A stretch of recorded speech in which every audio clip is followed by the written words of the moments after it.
Welcome to another mini episode of the Cutting Room Movie Podcast. I am your humble host, Tom Detloff, and I am joined tonight by three of my co-hosts. I guess these episodes aren't so mini anymore, huh, Joe? They are gaining steam in typical Cutting Room fashion. And, you know, it's so fantastic tonight because the Cutting Room, we never do anything easy, Joe. You know, we come up with a simple idea, and now we're complicating everything because this is almost like a regular episode, you know? Tonight, we're going to be reviewing, actually, Dave Pace is going to have a review of Django Unchained, actually, Wow. which is awesome. I mean, our first advanced screening release. I love it. Dave went to Dave, where'd you go to the Toronto premiere? Yeah, it was a Toronto. It was actually like an industry premiere, so it was like an invite only kind of thing. That's awesome. So we're going to talk to you about your experience up there in Toronto, and we're also going to be asking you a few questions about Django Unchained. And I want to assure everyone that we are going to be very sensitive about not giving you any spoilers here. I mean, I have not seen the film. Joe has not seen it. Jenna, who's also here, has not seen the film. So we're really going to concentrate on making sure that we don't spoil anything for anyone. Hey, guys, why don't we do this? Let's kick the show off with Dave Pace giving you a review of Django Unchained, directed by Quentin Tarantino. Dave, do it. Quentin Tarantino has arguably been making westerns for most of his career. Reservoir Dogs, with its robbery gone wrong, traitor in the midst plot, could just as easily have taken place in a sawdust-floored saloon as a warehouse. Kill Bill 1 and 2 were samurai revenge flicks, which are also kind of Western gunslinger revenge flicks. You just need to trade the swords for 6 guns. I mean, this was done with 7 Samurai and the Magnificent Seven, and you can see shades of both in the world of Kill Bill. Inglourious Bastards was a series of duels, battles of wits and of arms, set mostly to the music of one of the great film score composers of our time, Ennio Morricone, a man made famous with his spaghetti western themes. But finally, we come to Django Unchained, where Tarantino has dropped all pretense and made a spaghetti western for the 21st century, a film that draws on Morricone and Tupac as reference points to create a gritty, violent, poetic Wild West epic. It manages to be both the kind of down and dirty western we haven't seen since the days of the Italian masters of odor sleaze and gunplay, and a piece of pop culture. Bounty hunter Dr. King Schultz, played brilliantly by Christopher Waltz, rescues the slave Django, played by Jamie Foxx, and in exchange for his services tracking down some wanted men only Django would recognize, Schultz offers him his freedom. Along the way, the two bond, and Schultz joins Django on his quest to find his wife, another slave, who has been sold to an infamously cruel master, Calvin Candie, played by Leonardo DiCaprio. Much of the film is a battle of wits, pitting Schultz and Django against dull-witted slavers and seeing them come out as the smartest guys in the room, and that's always satisfying. Things fall apart when they're outwitted, though, by an unlikely source, and that's where things get considerably bloody. This is probably the most violent, bloody western since Peckinpah's Wild Bunch. Performances are stellar, delivering the witty dialogue and helping the truly brilliant story unfold. Waltz, as expected, is fantastic, as is Fox. The standout to me, though, was Samuel L. Jackson as the ornery old Stephen, slave to Mr. Candie. There is a point where his character's real nature is revealed, and it's a spectacular turn. Cameos are frequent and amazing. You can expect to see the likes of Don Johnson, Jonah Hill, special effects legend Tom Savini, and even Franco Nero, the original Django. Naturally, Tarantino himself turns up on screen as well and delivers perhaps the silliest Australian accent I have ever heard. Oh my God! Yeah, it's true. It's crazy. It's crazy. But I also want to take a moment to mention the photography in the film too, because it's really, really brilliant. It's all these sweeping vistas and great classic Western shots, and this is all done, of course, by longtime Tarantino collaborator Robert Richardson, who's, I mean, geez, this guy's resume is just... Well, he started with him on Jackie Brown. That's right. He's been working with him ever since. And I mean, you look at this guy's IMDb history, and it's just like one incredible piece of work after another. But Django Unchained is a brutally violent and is viciously real in its depiction of slavery. and yet it also manages to offer a lot of fun payoff and laughs as our heroes outwit, outgun, and get their payback. At times, it can get downright silly. I'm talking Blazing Saddles silly. In one scene in particular, which almost takes it too far in a gag involving pre-KKK masks and eye holes not being cut properly. An aspect that may be less discussed is the love story between Django and his wife Hildy, and some of the sincerely romantic moments in the film. And that was something I found rather surprising, actually. There's some really sincere, touching moments in the film that, between all the blood and, the laughing and the craziness, it works extremely well. So all in all, this is another Tarantino masterpiece, and perhaps his most pure work to date. Wow. It blends his love of Westerns with his modern sensibilities into something that many audiences will be experiencing for the first time.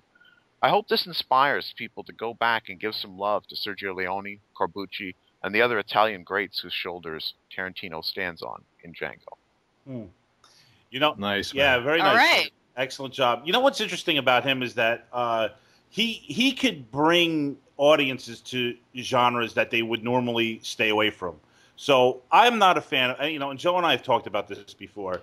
I'm not a fan of the Western, and I can't get into them. Wait. Which version of the Western, though? Because I don't like spaghetti Westerns, but I fucking love Any John Western. Ford movies. I'm not. Let Really? me tell you. Yeah, to me, like a watchable Western is like Young Guns. Well, you know what, Tom, maybe that's coming from is when we grew up in the 80s, and I guess Unforgiven came out in the mid-90s, right? But I like there was a real deficit. There was a real scarcity of good Western films, and the Young Guns happen to be Tombstone. You were a fan of Tombstone as well, right? Yeah. But you know what, man? I love I studied John Ford. Was the only film class I ever took was a retrospective on John Ford, and I loved it, man. And, Yeah, Joe, you and I The watched Searchers. We watched the Searchers I watched are beautiful. The Searchers with Joe. Joe and I watched that together when we were younger. Yeah. Right, yeah, it was the only film class I ever took. Was basically, it was like an English lit class that was covering the films of John Ford. But yeah, I mean, when we grew up in the 80s and 90s, it was very few and far between. But I do remember Outlaw Josie Wells as being a great film. Pale Rider was great, I too. do like Pale Rider, actually, for some reason. Yeah, see, so you do like We can win you over. There are some really great Westerns out there, but spaghettis are not. There's no character development in the spaghetti Western. Yeah, you have a bunch of 2D characters, and it really bugs me. But it's really beautiful. It's really beautiful and really stylized. But hey, Dave, I'm really interested in the situation and the circ before we even get into this film, man. And dude, it's great sitting here on the cutting room and hearing about a film that I haven't heard before, because I almost feel like as if I was a listener, maybe hearing what we were talking about. Yeah, wasn't that? That was. It's a little bit surreal, and it made me really want to go and see the film. And I really appreciate you bringing this to the table, man. But before we even get to the film itself, can you describe what the situation surrounding your inclusion in the screening was? What was going on there? Oh man, so it was pretty convoluted, but ultimately, Fangoria, Tarantino's a big fan of Fangoria. Been so for a long time. Been a subscriber for a really long time. And so when he was doing Django, we've been covering the film quite extensively, and actually our December issue is chock full of Django stuff, and actually even it includes an essay by Tarantino on Sergio Corbucci. So, and it's a really good essay, by the way. So I sort of as a thank you, I guess, for all the support that we've shown the film, and obviously a lot of other.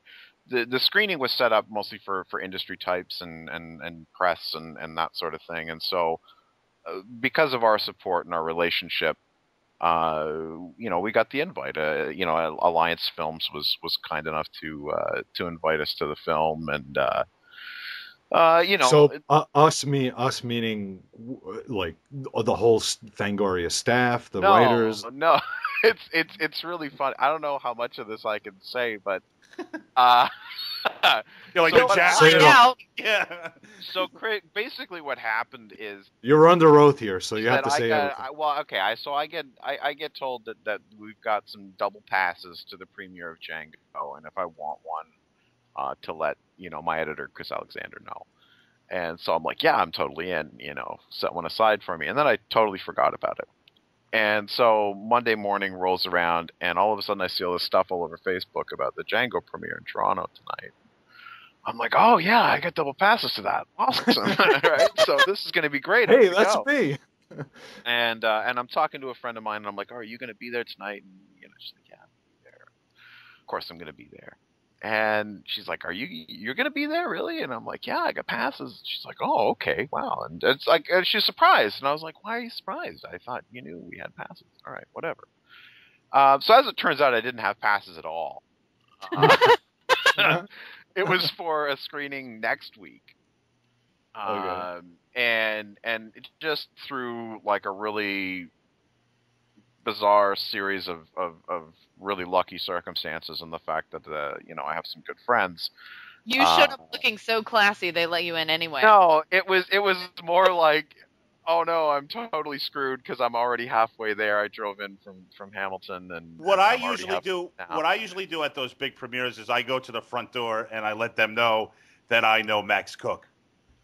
Yeah. I was. That works every time. Of course it does. But no, it turned out that basically that night was actually supposed to be Chris Alexander was supposed to go, and he wasn't able to make it, so he was like, you can go in my place, which was really, really kind and really generous of him, and I have to thank him quite a bit because it was a great night, and to top it all off. So it was packed, I would imagine, right? Yeah. Like the whole theater, right? Like the whole theater is packed, and it's all press people and industry people and all this stuff, and Tarantino. Yeah. Oh, nice. Did he introduce the film? Yeah. Tarantino introduced the film along with George Stroumboulopoulos, who's like a big Canadian sort of media icon guy. He's got this interview show that he does. I'm sure nobody in the U.S. has ever heard of the dude, but he does these really, really great interviews. So he introduced Tarantino. Tarantino introduced the film, and we got a chance to take a look at it, and it was quite a bit of. So audience response was just spot on. He was like a fiddler playing his fiddle. Well, I mean, it's kind of weird. I got to tell you, I've been in theaters with the filmmakers before.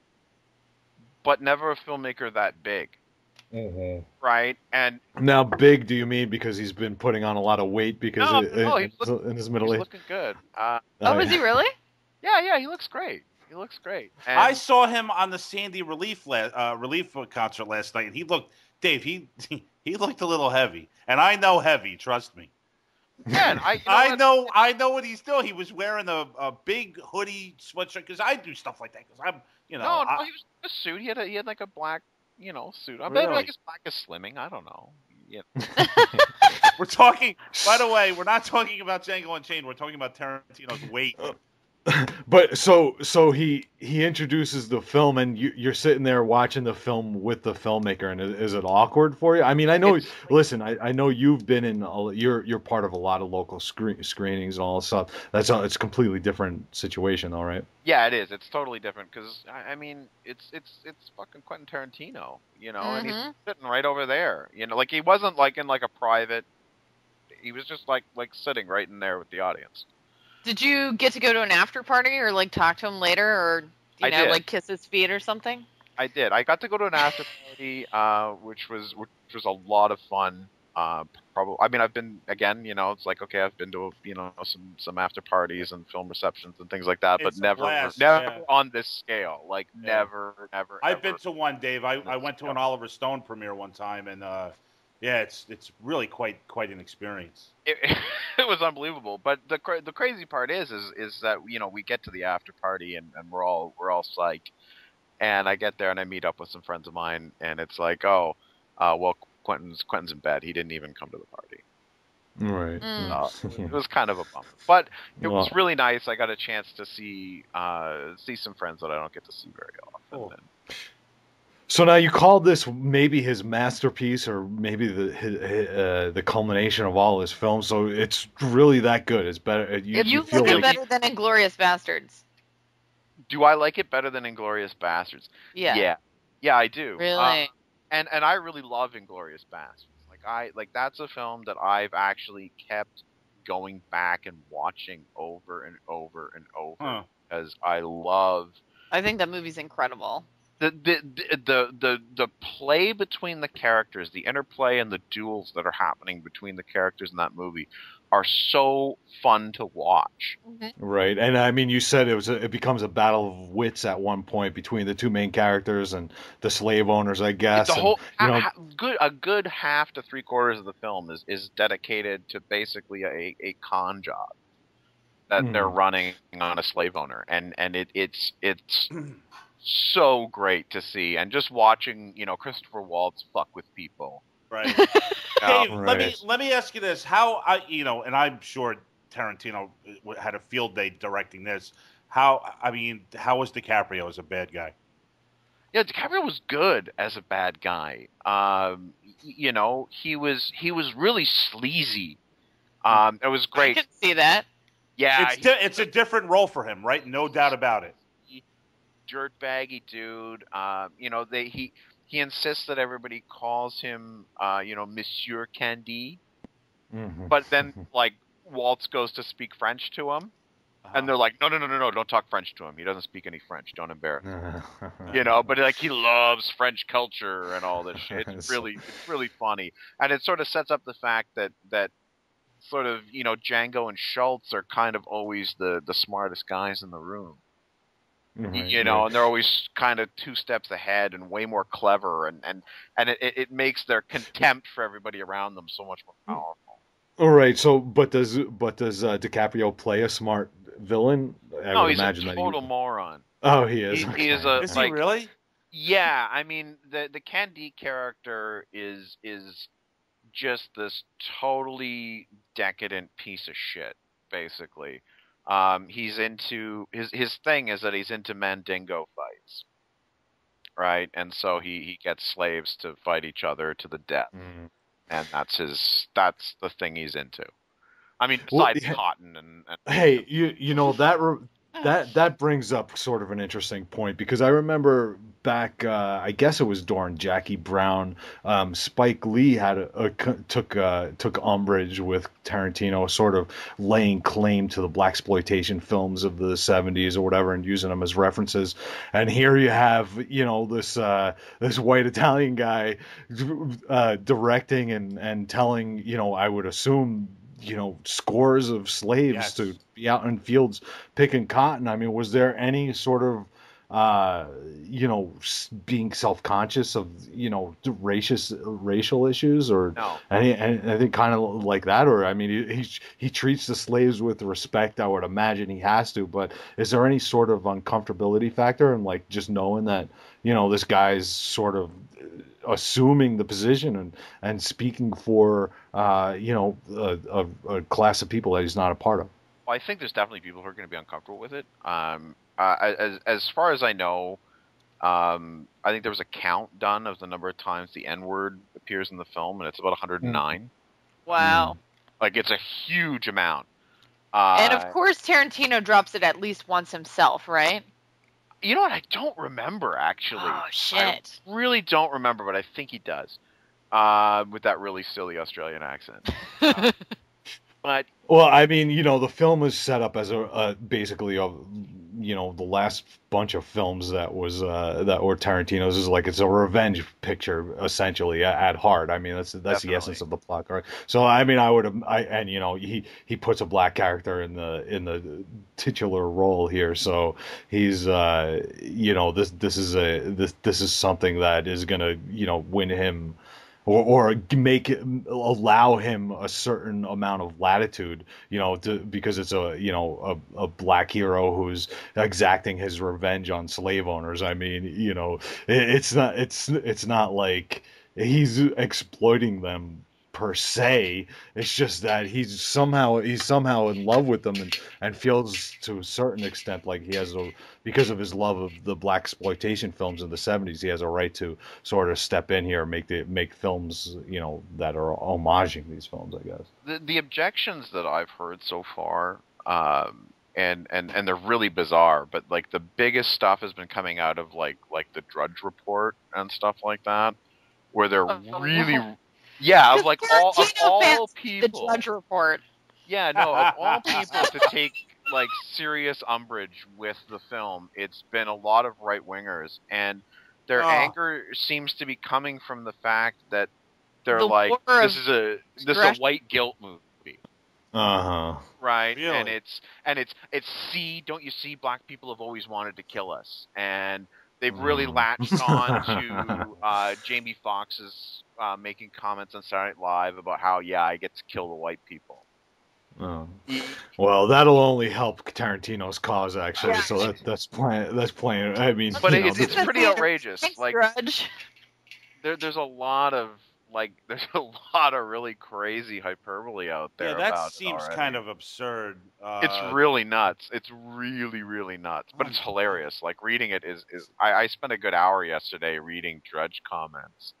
Because they're just hysterical. They're like, these people are totally out of their minds. But they really seem to think that there's like a self-hating liberal white guy thing going on here. And the ironic part about that is that probably Tarantino has the least interest in making some kind of socio-political statement. I mean, his movies are basically just about other movies. You know what I mean? So it's not like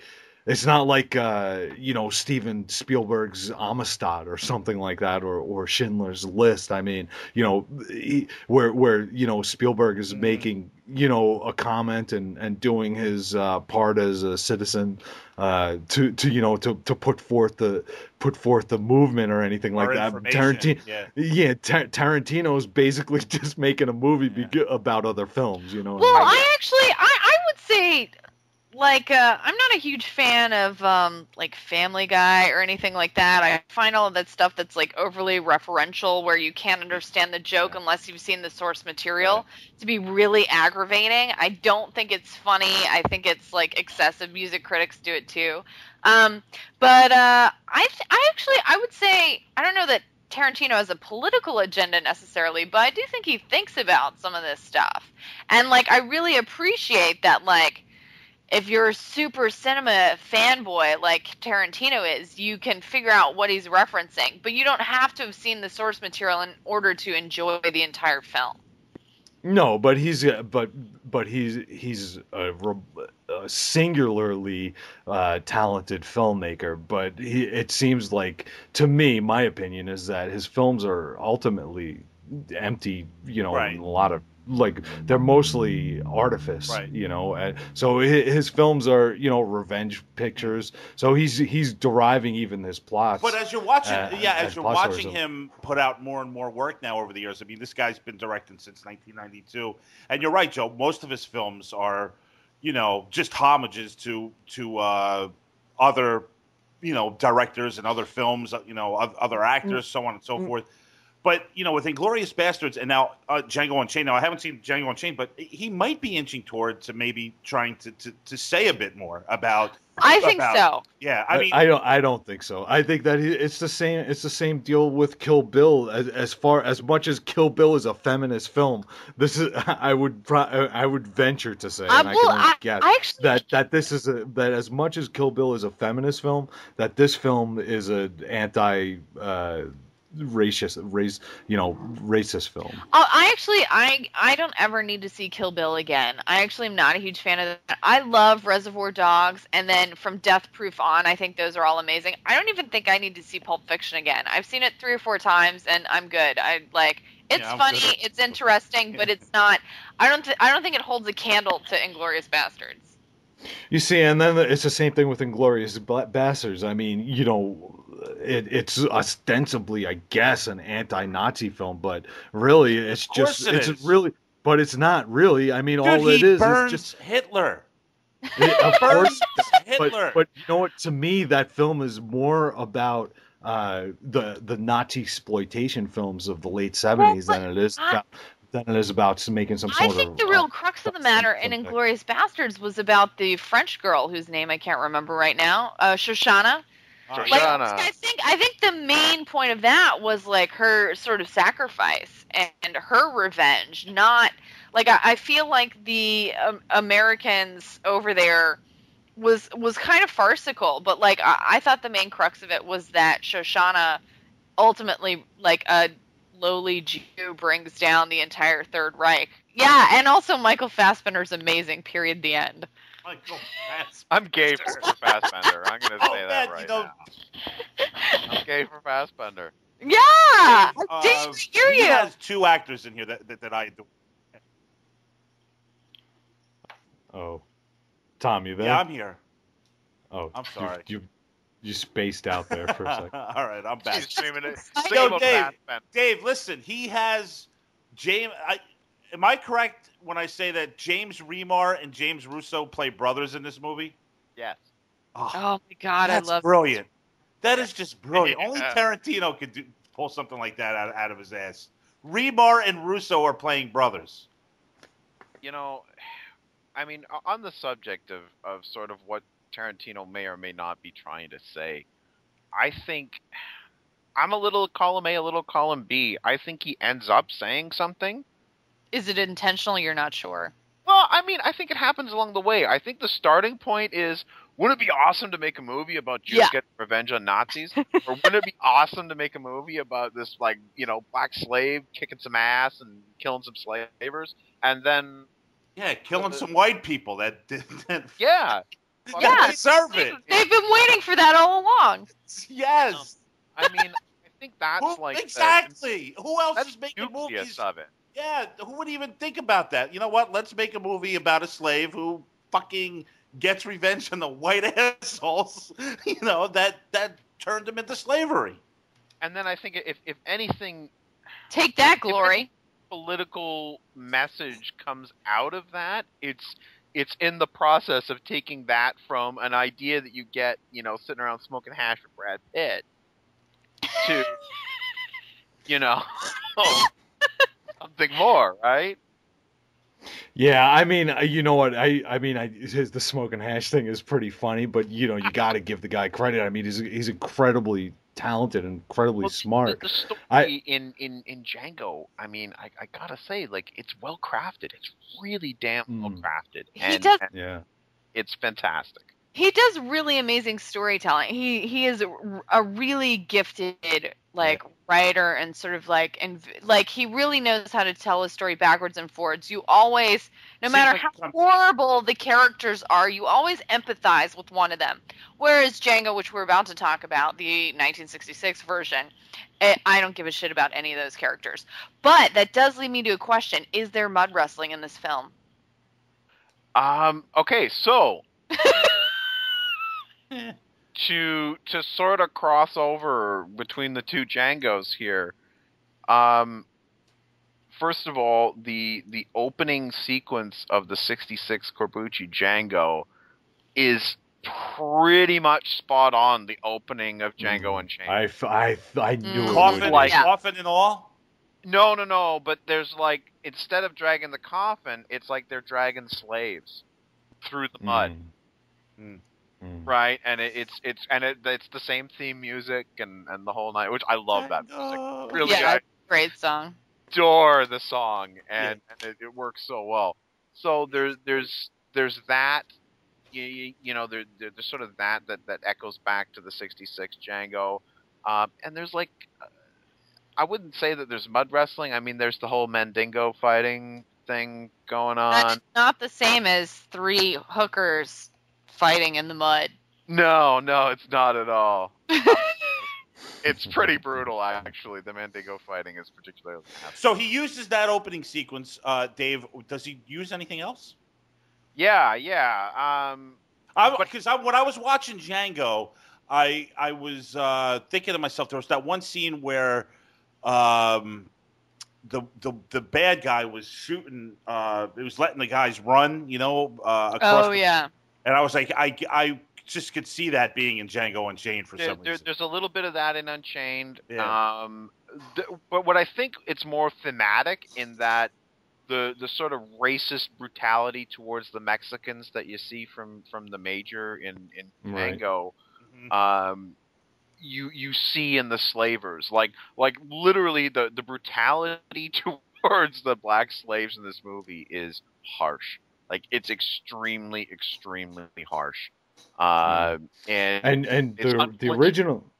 Yeah, the original Django was sort of, that was its claim to fame, is how violent it was. Even though, I'll say in my review in a second, is that it was pretty tame by today's standards. Well, I have a question. So this is Tarantino's first movie ever without Sally Menke. So she died, right? Yeah. How was the editing? It was great.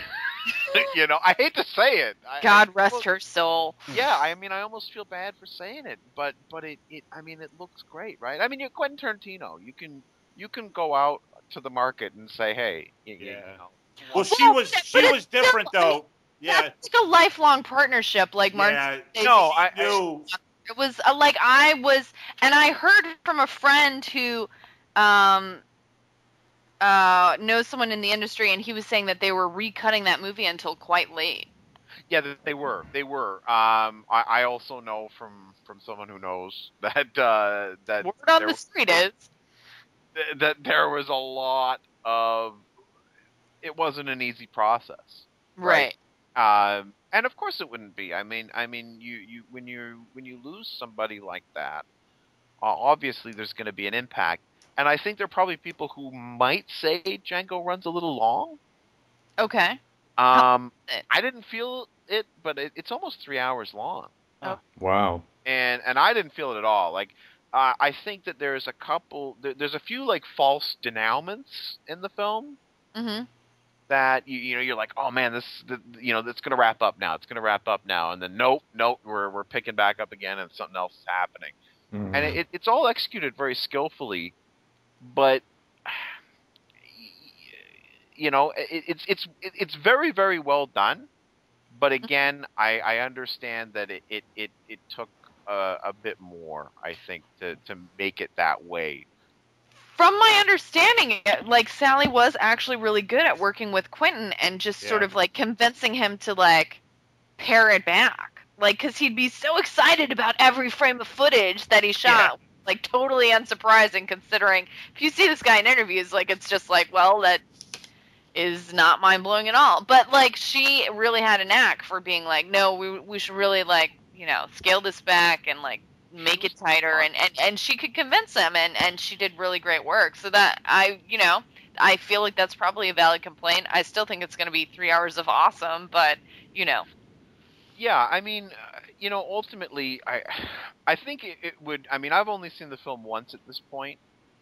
Dave, you haven't seen it again yet? What the fuck? I think it's gonna take a couple more viewings to get that level of depth in it, where I can start saying, okay, how did this compare to Bastards in terms of how it was edited and things like that. All I know is that when I sat there in that theater and I watched the film, I had a hell of a time. I didn't feel the running time. Mm-hmm. My ass felt it, but the rest of me didn't. Do you have hemorrhoids? No, I don't. But it was a possibility. And Quentin Tarantino gave me hemorrhoids. Well, no, I think it would just be more the fact that I'm a fairly sedentary being, so that that's how it goes. But it was, I mean, I had a hell of a great time watching it, and I think it was every aspect of it was very, very skillfully done. I mean, there were people I talked to who didn't. They were like, well, they should have cut this, or they should have cut that, or this went a bit too far, or. Well, I mean, that talks about that harkens back to the days of Kill Bill, where he didn't cut it down to a palatable length and ended up releasing it in 2 separate films, which I wasn't really fond of. Yeah. I mean, there was a lot going on, though. I mean, I have to say, I mean, now I don't see how he could have cut it down to be one single feature. Well, he wrote. I mean, he wrote a script that was like 200 pages long or something. 200 pages long. So I mean, it starts in the script writing Yeah. phase. I mean, not in the editing phase, and because he had sort of a freewheeling hand with, I guess, Miramax or whatever. That it became a marketing thing where instead of having to pay one ticket, you pay two tickets because it's so great Tarantino. You know what I mean? And so. I mean, it's always fun to watch a Tarantino film, but I mean, I don't know. So there's quite a bit that irks me about what Tarantino does as quite possibly the most gifted filmmaker that we have in our generation, who is doing something on a conceptual level that I just don't. I wish he was doing something greater than what he's doing because he has the talent to do it. And actually, Dave, this goes back to one of your compatriots, David Cronenberg, where he said, I don't think that other films are good enough reason to go and make a film. And here you have a Cronenberg who is mining personal obsession and looking for new ways of expression in the medium of cinema. And then you have Tarantino who's mining other films to sort of cut together and use as his inspiration. As opposed to using the art form as a search for looking for deeper meaning of himself or what it might mean to be human. You have a guy who's just sort of superficially celebrating the form of cinema. Joe, I think we're gonna have to agree to disagree on this. I think if Tarantino had sort of the impetus to like really take up a message and make a movie about it, I'm not sure it would be as good. Well, that struggle would be much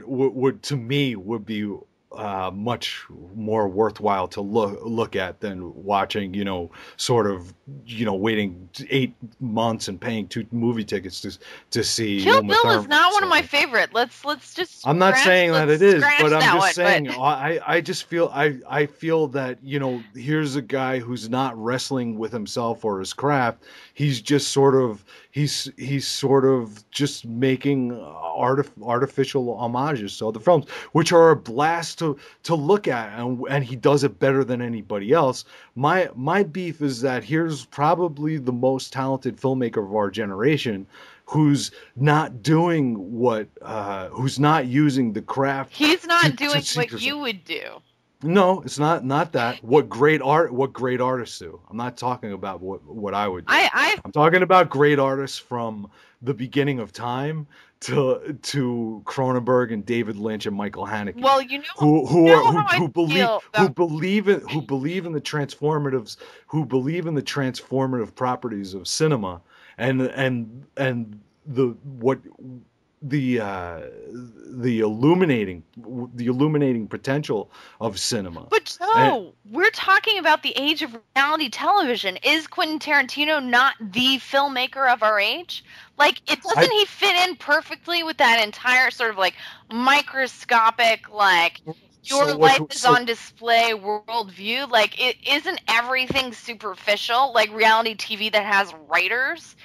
I understand that. Of course, I understand that. So the greatest artist of our time, instead of trying to show us something different, is only feeding back more of the same cynicism that we see every day. That makes perfect sense in my mind.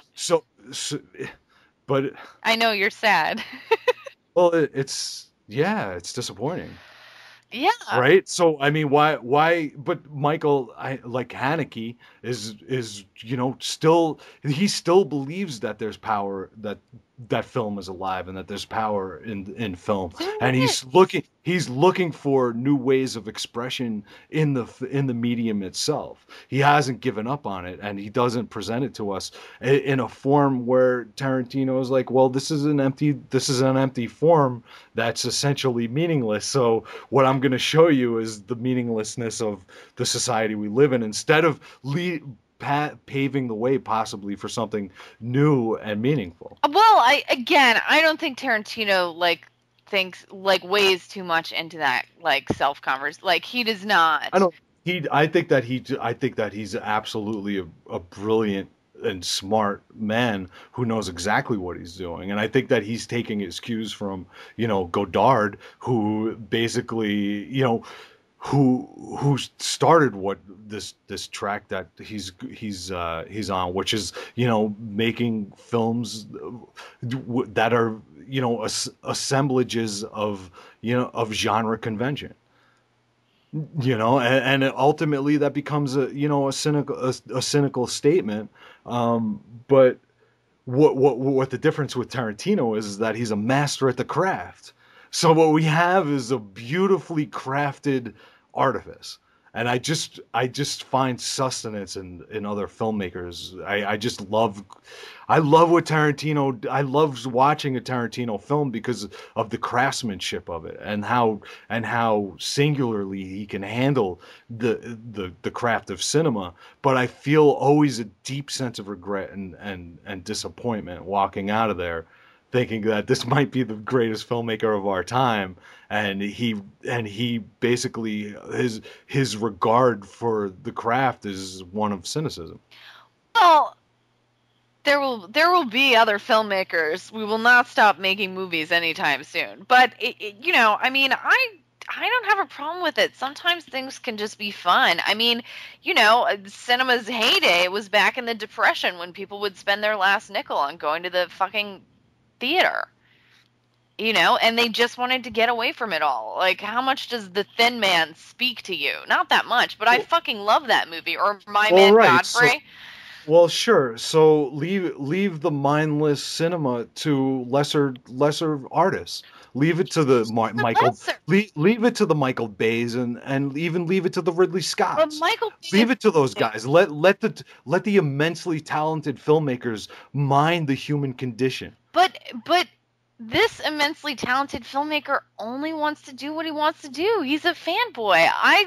Sure, and of course he's a human being, and I respect everything that he does. But it doesn't mean that I can't feel a sense of disappointment. But and I, as filmmakers, go see his films, and we, whether we're mining it or not, will then like sublimate whatever we appreciate out of his flicks and put them in our own.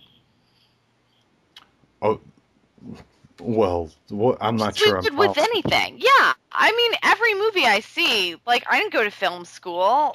I originally thought I was going to be a writer, just because I'd read a lot of books, and then I realized I'd seen more movies than I'd read books, and so I started making movies instead. And so, like, my knowledge of cinema, as is Quentin Tarantino's, is from, like, just watching movies. So, like, you and I take stuff from Tarantino's work, whether it's like conscious or subconscious. It's like, just like seeing his work, like he's influencing other filmmakers who maybe will mind the human condition more as you'd like them to. Well, I'm not even talking about myself as a filmmaker in relation to Quentin Tarantino.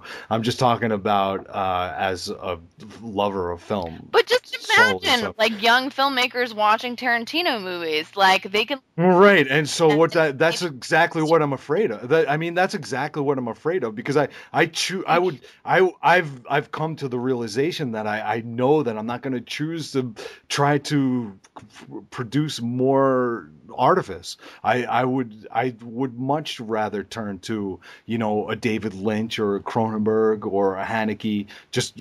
They're just readily in my mind. I'm sure there are others. P.T. Anderson, for people who still believe that the medium is a transformative of medium, not people who believe that it's not that there's only sort of an ironic grin that you could look at a hero with, like it's almost like it sound like people only have one influence instead of like innumerable influences like you can have in cinema. We're talking about one filmmaker here, right? We are, but what I'm saying is people can take from Tarantino's craft and then put it into that sort of message that you like. Just because they like a Tarantino film, you like Tarantino films as much as you hate to admit it. I fucking love them. Like, it doesn't mean that cinema will become meaningless. It means that he's a great filmmaker, and but he's a great filmmaker, and he's representative of the movement of film that we're in at the present time. So that's all we're talking. That's what we're analyzing here. You know, too generalized. I think. Like I think he's phenomenal, and like I really appreciate what he does, and yet I would also like to say stuff with my own work. Like and you would too. So you know, like I have no problem with what he does. He's doing what he loves. He's having a great time. And yes, he's influencing others, but I don't think in the wrong way. I mean, everyone ultimately has to make their own decisions. Okay, well, we'll leave it at that and wait for Tom to get back on. Well, honestly, I mean, okay, my 2 cents. Yeah, go ahead, Dave. My 2 cents on the whole thing that we're talking about here is that what I take issue with is the notion that what Tarantino is doing is cynical. Because I see a lot of sincerity in what he does. I think he's making exactly the films that he wants to make. Mm-hmm. And I think that he is telling us about himself through his films, and he's using the language that he knows, right? I mean, this is a guy who came up, you know, he worked in a video store and learned the language of cinema just through watching a shit ton of movies, and in a way that's probably, I mean, this is how he learned how to express himself in a lot of ways is through these films that he learned to love and love so much that's all he wanted to do with his life. So I mean, I have a tremendous amount of respect, you know, for the films that he makes. You know, is he making Amour? No. You know, no, he's not. And not everybody can or will make that kind of movie. But he's a phenomenal entertainer. Right. He's a phenomenal storyteller, amazingly gifted at telling stories. And if I've got to have people making popcorn movies, man, this is the guy I want doing it, because he's a pro, you know? Like, he is an absolute expert at, like, you're going to sit down and you're going to have a really good time. Right. You know, the guy puts Tupac in this movie. There's a Tupac song in this movie. Oh, he's got like a wonderful like finger on the pulse of like, music. Man. He's got great taste in pop music. Yeah, music is so just over. I mean, again, much like Bastards, it's kind of all over the place. And you know, you've got your sort of traditional Western music, and then you got your Tupac and your James Brown and all kinds of great stuff, man. It's just incredible. So, like I said, I don't know. I mean, I hear what you're saying, Joe. I don't know. I believe. I mean, believe the guy when he tells me this is me and this is what I'm about. I believe the guy. Well, he's very sincere, and I think, you know, I would take his sincerity over Michael Bay's lack of it any day. Yeah, absolutely. Yeah, my point is that as one of the greatest filmmakers that we have of our generation, I would like to see somebody mining other territory. That's all. Than genre convention. You're holding him to a higher standard than like. I'm holding him to the highest standard. Yeah. I'm holding him to the standard of the Sistine Chapel. What and that's what I want to. Well, look, you hold the greatest filmmaker of your time to the greatest filmmakers of all, to the greatest artists of all time, and so that's what I mean. Like, there's plenty of popcorn movies out there. We don't need another popcorn movie. But I don't think his movies are just popcorn movies. I think that they're just beautifully crafted. They're the best crafted popcorn movies in a lot of ways. Like, I think that. You listen. Look. You know, the greatest artists, the greatest painters, the greatest novelists, the greatest filmmakers have always, instead of trying to mimic what other people have done and do it a little bit better, they've tried to do it on their own and look for something completely original. Well, okay. How do you feel about T.S. Eliot? Nobody's going to be able to. nobody's saying that's easy, but the best artists of your generation should be trying to do that to because there's hope in that.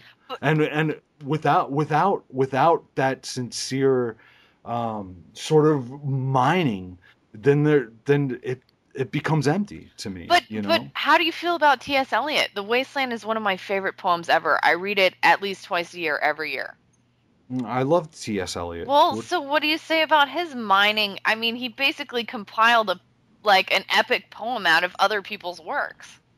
I'm not as familiar with T.S. Eliot as I guess you are right now. I mean, I've read some of his poetry, but I can't. So I would not say that every line of that man's poem is a reference to some other poem. That would be absurd. I mean, I know that from just I mean, I have The Wasteland and some of his collected poems, but I wouldn't say that everything that the man's written is a reference to something else that's already been done. No, but the work that he's famous for is, yeah. Well, what it comes down to, I think, and I think this is the essential struggle we're having here almost, is the question of whether the DJ is an artist or not. Right? I DJ, so I say the DJ is an artist. and I think that, that's a really legitimate question of our time, because we're living in this, and it's a nauseating term, but this, sort of remix culture, right? Mm-hmm. And I think there are people who see that and consider it a legitimate art form, and there are people who do not, and not, no judgment, but that's the divide, right? It's like you either think that the DJ is a musician and performing art, or you think the DJ is just playing other people's records. Oh, are you asking my opinion? I think that's a really good assessment of our argument. Right? Yeah. Right. That's what it really, really boils down to. And like I know my opinion. I absolutely believe the DJ is an artist. I absolutely believe that it's something that not all DJs are artists necessarily. Right. But there are people who elevate it to art form, and when you see really, really good, I mean, what Quentin Tarantino is doing by and large is homage, but when you see it done so well, right, mm-hmm. and he's obviously not the only filmmaker doing this kind of thing. On the independent level, I'm a big fan of these guys, Astron 6, who are masters, like absolute masters. And they've got it down to the point where they're not going to be like, I'm going to make a whole movie paying homage to one other whole movie. It's, I'm going to make a whole movie, and little bits of that movie, you're going to see 2 seconds of Back to the Future and 2 seconds of GoldenEye and you know what I mean? And just go all over the place and hit these little reference points that you will never even know how many are actually there. Yeah, they'll steal a line from like Friday the 13th Part 3. Yeah. And you'd have no idea unless they told you it's there, but it's there, and your brain kind of knows it's there. You know what I mean? Like it's what they do is incredible. And on that level, I think what Tarantino does is an art. I mean, he's taking these things that have spoken to him in one way or another, and probably not just on an aesthetic level, but certainly on an emotional level, and spoken to who he is as a person. Said, okay, I'm gonna gather these things up, and I'm going to mash them up and switch them around and transform them into something that I want to say. And I don't think that there's a problem with that. I think that's a perfectly valid way to go about the business of art. Yeah, I mean, as I said, I think he does a fantastic job at what he does, and it's what makes him happy, which is what he does best. But it's, I'm not a fan of the spaghetti westerns, but I think Django Unchained will be my favorite spaghetti, Yeah. done by. But is it really? But is it? It's not really. It's not really a spaghetti western. You know, I mean, it's a copy of a copy of a copy, which is indicative of what's going on in today's culture. Sure, but what that does is reduce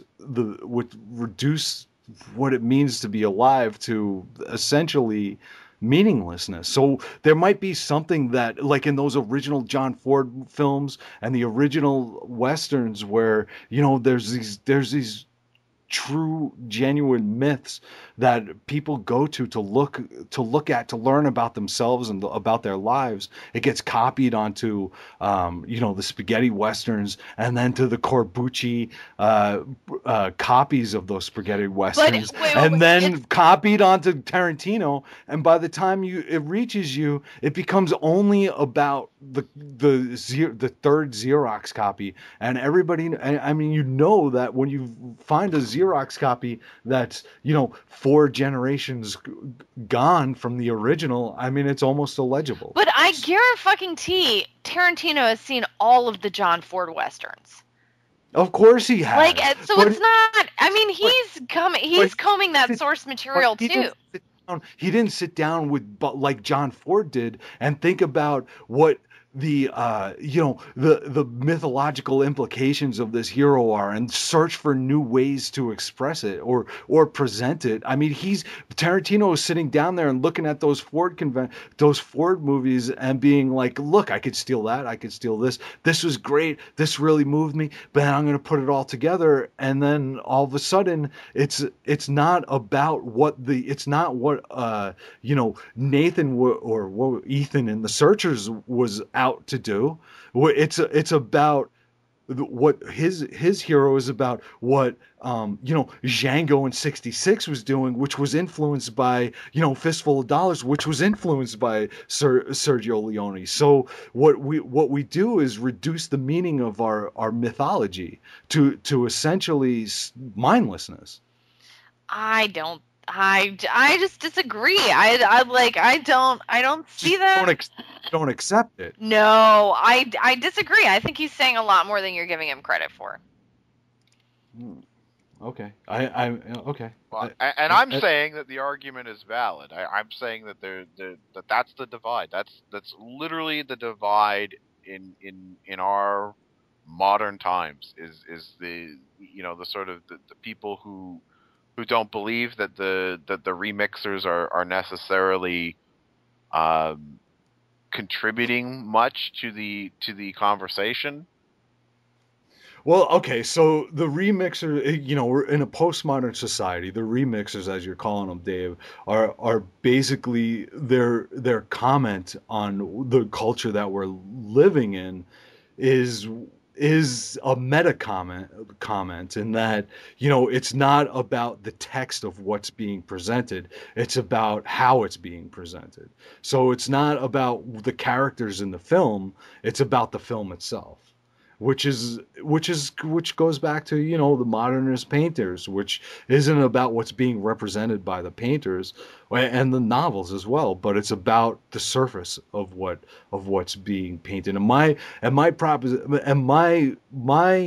proposition is this: I think that to rebel against the current trends is to make it once again about the mythology of the text and the heroes that are within the films themselves, and not make it solely about the artifice. I think that would be refreshing. Well, here's the thing. What I think, and this is just my opinion, but where I think the line is for me, in terms of whether I want to, I want to deem somebody art like they really need me to tell them they're a fucking artist or something.